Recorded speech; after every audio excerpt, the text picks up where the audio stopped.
Hi everyone, how you doing? Welcome. My name is Venom, and I'm here to give you an introduction to Never Alone. I want to familiarise you with the game, what it looks like, what it plays like, how you control it, how easy or difficult it is, and how much fun you'll get from it. I'm going to show and tell you about my experience playing it, and rather than forcing you to try and believe my opinion is the only one that is correct and right, I hope to give you enough information so you can make a judgment on whether the game is right for you. Never Alone is a game with a unique creation story. It was conceived by the CITC, a cultural committee for the Alaskan native people, who wanted a way to pass on their folklore and culture to their younger generation and share it with the world. They formed a partnership with developers E-Line to produce the game. They made sure that local elders contributed to it to give it an authentic Alaskan native voice. Never Alone is a modern reinterpretation of a story handed down by generations of Inupiaq, one of the 7 major Alaskan native cultures. It tells of Nuna, a young Inupiaq girl, and her friend an Arctic fox, as they face an endless blizzard that threatens the survival of her people. She must travel on a dangerous quest to the top of the world to see if she can put a stop to it. The game at its simplest is a puzzle platformer across an Arctic landscape. You control the 2 characters, Nuna and the fox, alternating control between them to get past different types of challenges.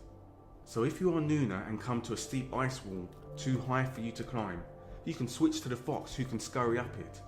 Likewise, there are problems only Nuna can solve, and this switching between characters forms the core of the gameplay and the dynamic between the relationship of the 2 characters. And as you progress, there are some puzzles that require the interaction of both of them. So when playing by yourself, the game's AI takes control of your companion. However, it does also offer a 2-player mode. One player is Nuna, the other the fox. And this can be great to teach cooperation for 2 child players, although for adults, the basic left to right controls might leave the second player feeling like a spare part. So what do you actually do in the game? You traverse the snow-filled landscapes, jumping over obstacles, you move objects that are blocking your way, you crouch down to avoid strong winds, duck out of the way of the personified and dangerous northern lights, and when you see a big white bear that wants to gobble you up, you run. Early in the game, Nuna is rewarded with a weapon, a bowler. When I read that, I thought if Nuna is using Ebola as a weapon, then it is totally a different game from what I was expecting. But as it happens, a bowler is simply a type of Inupiaq caterpillar. Overall, the challenges are not overly taxing, although the game does get trickier near the end, and there are some jumps and moves which are endlessly difficult because they require absolute precision, and so I was stuck having to repeatedly try them. Also, on 2 different sections, I spent over half an hour trying to solve a puzzle and going the wrong route, and the game gives no hint that it's the wrong way, considering the rest of the game had been so linear. There were also a couple of bugs where I couldn't progress in the level because it wasn't doing what it was supposed to, and I had to end my session, then reload the game to get it working.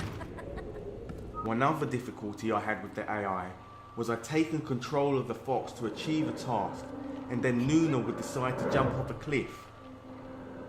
All these problems compounded together made my experience with Never Alone unnecessarily frustrating.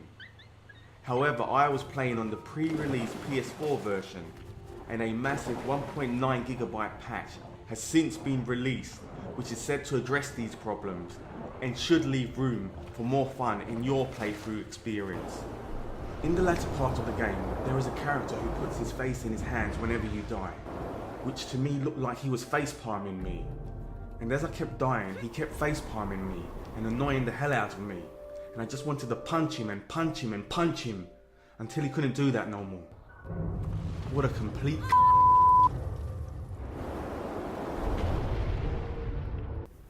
There is a faint vignette frame to the screen, which perhaps is meant to represent Nuna's obscured view from her hood.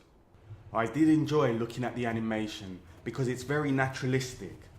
Nuna moves like a real girl. The fox climbing up is spot on. I know this from my experience of looking at grey foxes running up my old garden fence after I chucked stones at them. And there is nothing clunky about the polar bear.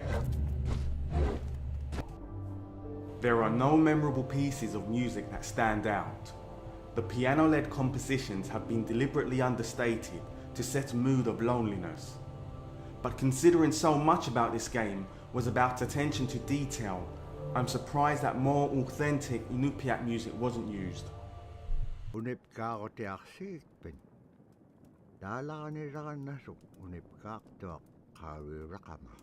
The story begins with the words of an Inupiat elder, as if to remind the young to pay heed to his wisdom. Now narration, whilst nice to frame a story, in Never Alone is present all the time, and it kind of spoils the immersion, as you are meant to be alone with the fox on a lonely ice trail, and as the player you hear the narrator yapping on. It impacts that feeling of loneliness. Cutscenes are animations using the style of the traditional Inupiat artwork. Whilst interesting, some things they tell, such as the ending, should have been told with in-game animation. The perilous snowstorms and sound of howling wind imbue the game with an ominous sense of isolation.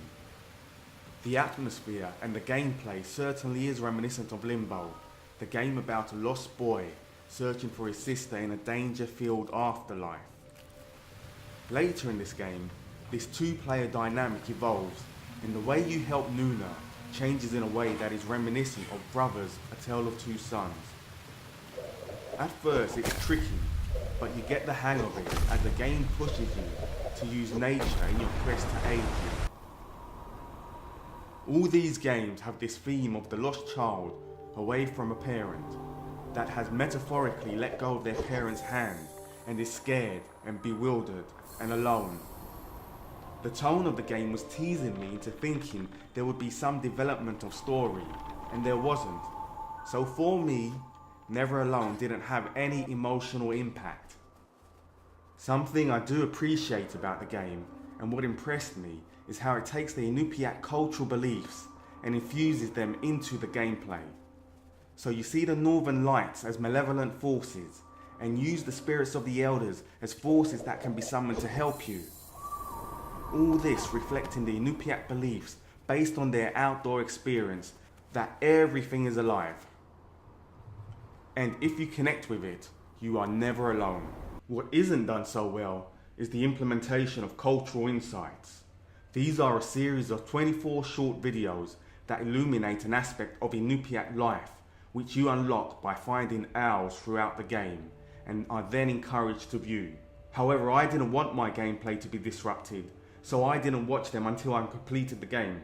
To me, it seemed a somewhat clumsy implementation to make the game edutainment, and it would have been beneficial to include some of the topics covered in the videos as tasks in the sometimes repetitive gameplay. Because they didn't, I think the CITC, Alaskan Native Council, were not wholly successful in achieving their objectives. However, the videos are short and informative, and I enjoyed them all and did learn something. So perhaps the Inupiat Council would smile, knowing that a gamer based in the UK, amongst others, now has an awareness of them, their culture and history, which he never had before. Whilst I don't want to make any clumsy parallels, the threat of the endless blizzard certainly seems like a metaphor for the threat of cultural homogenization. Whilst other games try to bury any signs of ethnicity in them and make them as anodyne as possible for the sake of appealing to as wide an audience as possible, here is a game that doesn't just allow its ethnicity to be shown, it celebrates it. This is why the full name of the game is in both English and Inupiat. It's about a people opening up to the world, using a game to communicate to their youth and a larger audience with a world game. Whilst this game has been made by a team of people, it is a story that is personal to an entire culture. Looking outwards to other thoughts of the game, I have been shocked by some of the hyperbole. Whilst I recognise that reviews are subjective, I have been stunned that some are treating this game as the second coming and doing verbal somersaults to see who can use the most superlatives for this game. Some are talking about it, that it's heart-wrenching or important or it's moved them to tears. I don't know if they perhaps think that this gives them credibility as a game reviewer, or if they're using it in a clumsy way to prove that games can be art, or the PR promoted importance of this game has attracted game reviewers to jump onto the coattails of an indie success story. But ultimately, it's not the game's creation history that should be judged, it should be the game itself. So onto that, what can I say about it? You begin the game and it does have a certain charm. Nuna, from the way she talks to the way she cries. It's illuminating to play something different and educational and for it to still be a proper game. The mood of the artist is well realised and like a powerful movie is able to transport you to another place. The latter part of the game's spirit mechanics are innovative, but a tad over finicky. However, the game's puzzles are too simple, and it could be more challenging puzzle-wise without being antagonizing because of AI and precision issues. It would also have benefited from being a longer experience with more variety. In conclusion, I did experience multiple technical issues, and there were suicidal AI problems, which both frustrated me endlessly. Despite the difficulty ramp near the end and the face-palming companion, there are things to appreciate about the game, such as the unique mood and setting. It won't appeal to everybody. The game is linear, it has overly simple puzzles, it's slow-paced, and much more should have been done to illuminate Alaskan native culture in-game. Despite this, if you enjoy games of this genre like Limbo and Brothers: A Tale of Two Sons, and you go into this knowing it's a shorter experience without much variety, you will be content from your time with Never Alone, and you should absolutely give this a try. Thank you for watching.